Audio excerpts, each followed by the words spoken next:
Este é o Conexão Futura aqui na tela do seu canal Futura na TV e também no nosso site. Você pode acessar aí futura.org.br/Conexão Futura para saber tudo sobre o nosso programa. E segundo dados do último censo do IBGE, o Brasil possui cerca de 6 milhões de pessoas com algum tipo de deficiência visual. Dessas, mais de 580 mil são cegas. Criado há quase 200 anos por Louis Braille, na França, o Braille é um sistema natural de leitura das pessoas cegas.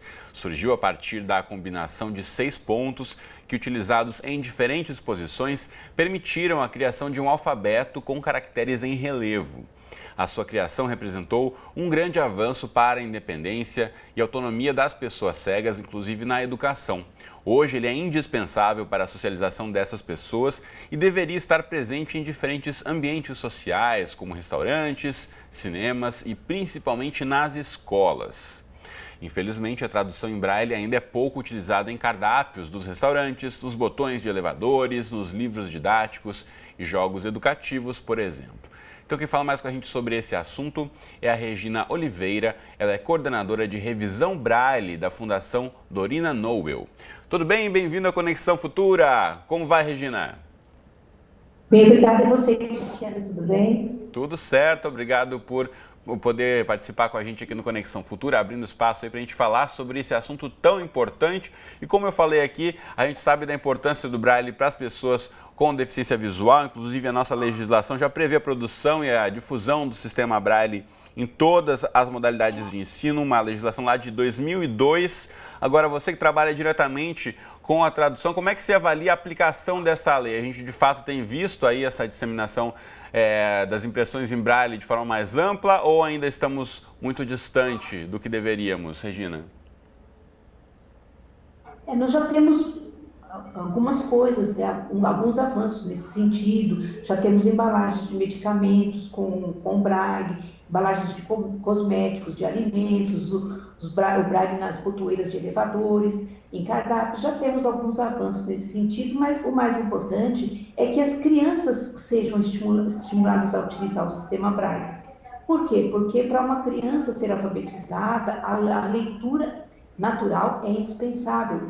Inclusive, existem estudos que mostram que o desenvolvimento cognitivo da criança só se dá verdadeiramente quando ela utiliza a leitura natural. E isso ativa determinadas áreas do cérebro, e são as mesmas áreas que são ativadas nas crianças cegas, são as mesmas áreas que são ativadas para as crianças que enxergam. Então, é necessário que essas crianças tenham essa oportunidade de utilizar o braille, né? E isso vai fazer com que mais tarde elas possam ser cidadãos mais independentes, cidadãos autônomos, que tenham recebido uma educação com as mesmas vantagens que tiveram as crianças sem qualquer problema visual. Sem dúvida, Regina, e você apresenta aí essa questão do desafio em relação à educação, né? Para as crianças serem alfabetizadas já em Braille, a gente tem que pensar aí na formação dos professores. De que forma seria a forma mais adequada que você vê em relação a essa formação? A gente sabe que muitos educadores têm dificuldades, né, quando recebem um aluno com deficiência visual dentro da sala de aula. Como a gente poderia melhorar a formação, a capacitação desses educadores para receberem esses alunos e trabalharem com Braille dentro de sala de aula? Eles precisam estar preparados, ter uma especialização na área da deficiência visual, conhecer o braille, aprender e saber ensinar, porque aquilo que a gente não sabe é mais difícil de ensinar. Então, porque eles não conhecem o sistema, eles têm essa dificuldade em transmitir para o aluno a importância do braille. E isso, então, causa todo esse tipo de problema e também a falta de materiais para que os alunos possam ter os mesmos livros que têm os seus coleguinhas. Então, são duas coisas indispensáveis. A formação, a capacitação verdadeira do professor para que ele possa atender esse grupo de pessoas e também a oferta de livros, né, em braille para que essas crianças possam ter as mesmas experiências que têm os seus coleguinhas. Agora, o que a gente percebe muito em relação à formação dos educadores é que eles vão buscar, muitas vezes, por iniciativa própria. Você acredita que uma política pública de forma mais consistente em relação até a atrair ou oferecer cursos de forma continuada para os educadores poderia facilitar a ter mais professores nas salas de aulas capacitados? Com certeza, desde que eles já tivessem uma iniciação, né, com relação ao sistema Braille dentro das universidades, depois que houvesse essa formação continuada, né, para que eles pudessem, de fato, atender. Lógico que isso abrange também outras áreas de deficiências, que é dificuldades também com livros, né, com outros recursos que são indispensáveis para a verdadeira educação inclusiva. Então, seria muito importante que houvessem essas políticas públicas, né, que incentivassem, estimulassem, motivassem esses professores a utilizar e que eles fossem conscientizados do quão importante é o sistema Braille na educação, porque uma criança só vai aprender ortografia, ela só vai aprender simbologia de matemática, de química, de física, por meio do sistema Braille, consulta de mapas, né? A criança aprender a fazer a leitura de um mapa, de um gráfico, de uma tabela, isso ela só vai conseguir fazer se ela tiver acesso ao sistema Braille. Porque para as pessoas que enxergam, a escrita está presente em todos os momentos da vida. Para qualquer lugar que se olhe, né, a pessoa tem alguma coisa escrita.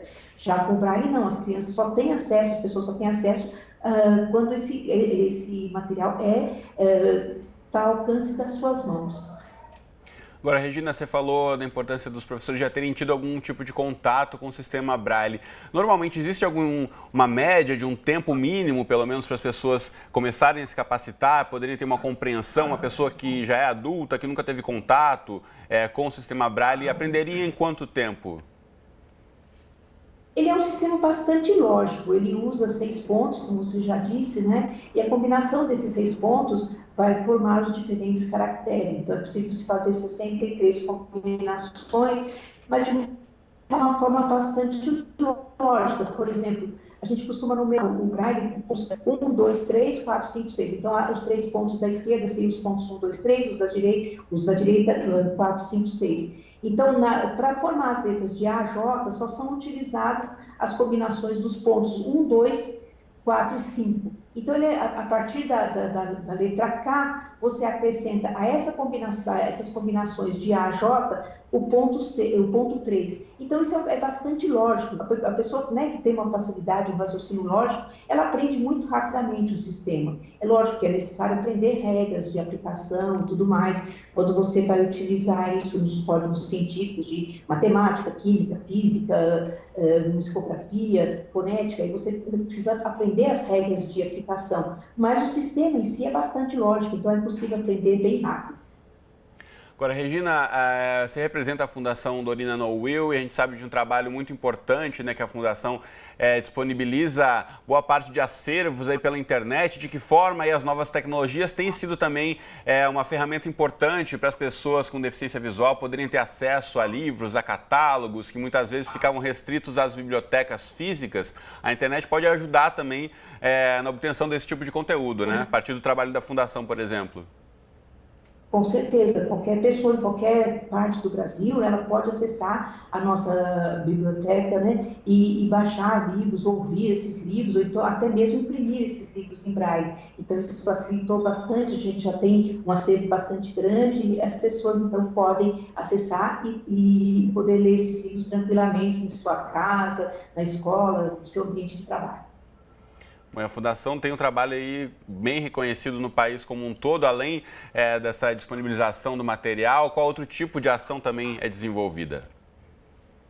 Nós temos o atendimento direto aos clientes, então atendemos crianças desde o bebê, a partir do momento que se detecta a cegueira, até a pessoa já na terceira idade que vem a perder a visão, essa pessoa pode ter acesso aos nossos serviços, né? E ela pode ter a sua educação, a sua reabilitação, normalmente, né, com atendimento dos nossos profissionais. Então, essas pessoas procuram a fundação, fazem um cadastro, é feito um diagnóstico do tipo de atendimento que ela precisa, então ela vai passar por profissionais especializados, psicólogos, terapeutas, pedagogos, que vão orientá-la e fazer, no caso das crianças, que ela tenha o seu desenvolvimento normal, e no caso das pessoas que perdem a visão na idade adulta, que elas possam voltar a ter uma vida normal, né, dentro de uma nova condição, mas elas podem ter voltar ao mercado de trabalho, uma dona de casa pode voltar às suas atividades diárias. Então, nós temos todo um atendimento que é prestado às pessoas aqui na Fundação, além da capacitação de profissionais, né, em diversas áreas, por meio de cursos, por meio de atendimentos, de seminários, congressos que a Fundação promove. Muito bacana. Pelo adiantado da hora, eu preciso me despedir de você, Regina, que nosso tempo está chegando ao fim, mas muito obrigado por ter conversado conosco aqui no Conexão Futura e apresentado esse trabalho tão bacana e chamado a atenção para essa questão importantíssima que a gente tem que difundir ainda mais, que é a aplicação do Braille no dia a dia das pessoas e principalmente na área da educação. Então, Regina Oliveira falando com a gente de São Paulo, coordenadora de revisão Braille da Fundação Dorina Nowill. Muito obrigado e até a próxima, Regina. Até a próxima, eu que agradeço. Muito bem. Aproveitar e mostrar para você de casa. Na internet, como a gente falou, você tem muitas possibilidades de encontrar conteúdos.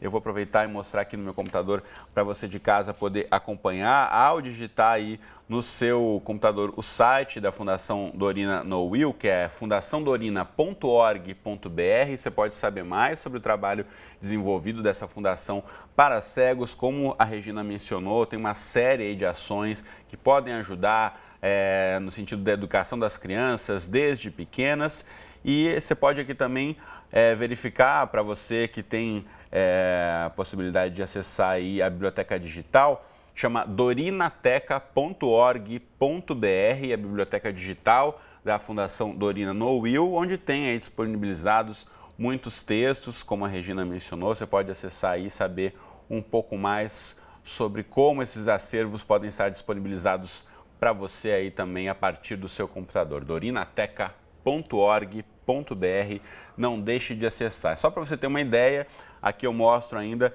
esse sistema Braille, como a Regina mencionou, ele é bem simples, são 6 pontos e aqui a gente tem uma prévia de como seria o alfabeto, aí a partir do relevo passando com tato aqui você vai perceber como seria a leitura a partir dessas formas de comunicação.